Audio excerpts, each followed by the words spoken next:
Hi, my name is Nikki Lerzak. I'm the Instructional Services Librarian at Genesee Community College, and this is Let's Look for Books, Searching the Library's Book Catalog. Why should we use the library's book catalog? Books serve a very essential purpose. We own about 80,000 of them, as well as some electronic books. Our book catalog is a very friendly database. It's not overwhelming. And books serve the role of giving you a very well-rounded sort of experience with a topic. An article usually has either a single focus or just a few focuses, and it must make its point in a pretty short period of time. A magazine article is usually only a couple of pages long. A journal article, while longer still, doesn't usually max out beyond 30 pages, while a book can go for a couple of hundred pages, and therefore it can express a lot of different information, give you the history of a topic, the current issues on a topic, the future thoughts about a topic. It usually does a very comprehensive job of giving you everything you need to know about your topic. Unfortunately, because they are so well-rounded and can give you a complete picture of a topic, they take time. It takes time to write them and research them, get them published, get them sold to libraries, so that by the time this book is in the library, we're talking about information that may be a year or two out of date. Even the fastest books can't get from written to market in less than a good 6 months to a year. And because the library tries to support all of the different classes and curricula that are taught at the college, we try to spread ourselves as wide as we can, but we still are going to have a Swiss cheese effect. There will be holes in our collection. We cannot possibly buy a book on every conceivable topic.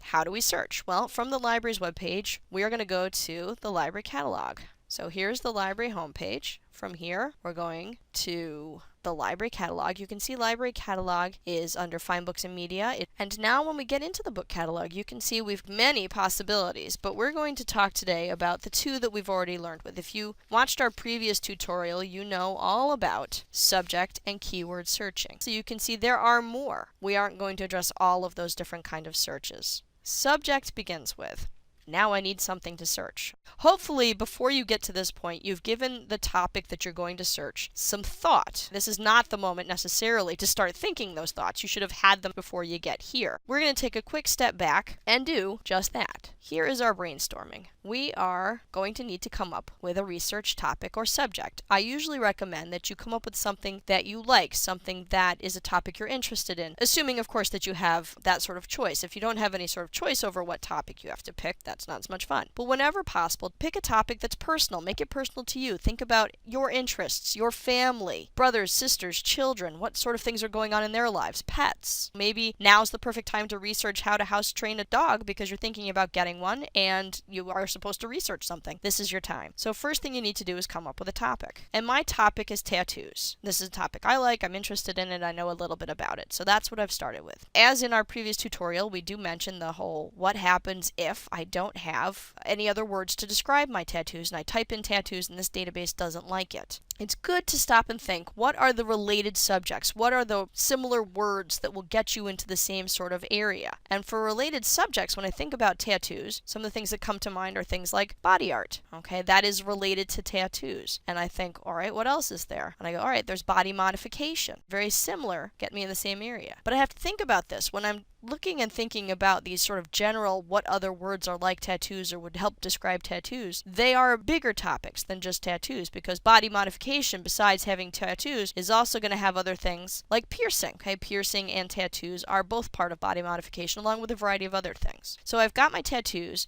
I've got some related words to try in case tattoos doesn't work, and I'm aware of the fact that I might find some piercing books as well while I'm going. It's not sufficient, though, for me to say, well, my paper's on tattoos. It's really best to have a focus of some kind, to have some idea what about tattoos are you going to talk about. And when we think about how many different ways we could possibly focus tattoos, there are many. I could focus on the art aspects of tattoos, tattoos as an art item. I could talk about the equipment that's used to give tattoos. So I could talk about, the changes in the needles and the technology and the inks and how that's changed over time. I could talk about, speaking of changing over time, I could talk about the history of tattoos from their earliest beginnings to where they are now, or even maybe just the last 10 or 20 years worth of tattoos. How has it changed in 20 years? I could talk about the physiological aspects of this topic. I could talk about when physiological, what that means is if you think physical, you're thinking about the body and the body aspects. So possible diseases or infections, how to take care of a tattoo, tattoo? What does that ink have as an effect on the body of any kind? What if also I wanted to focus on possible discrimination I might face as a person with tattoos? Then, am I going to? What about a job? If I want a job as a bank teller or a Walmart greeter and I've got a lot of facial tattoos or piercings, is this something I need to be aware of? So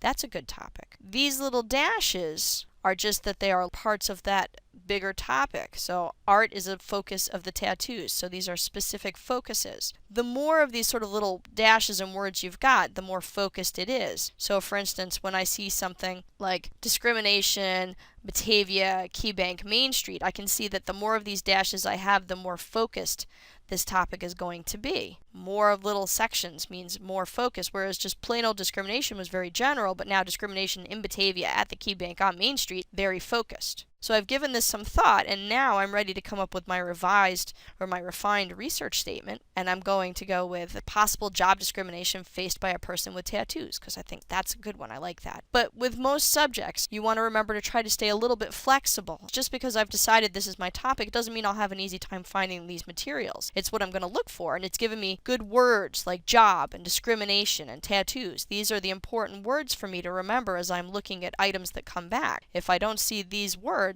I'll go, oh, that's not really my topic. Now we're ready to do our search.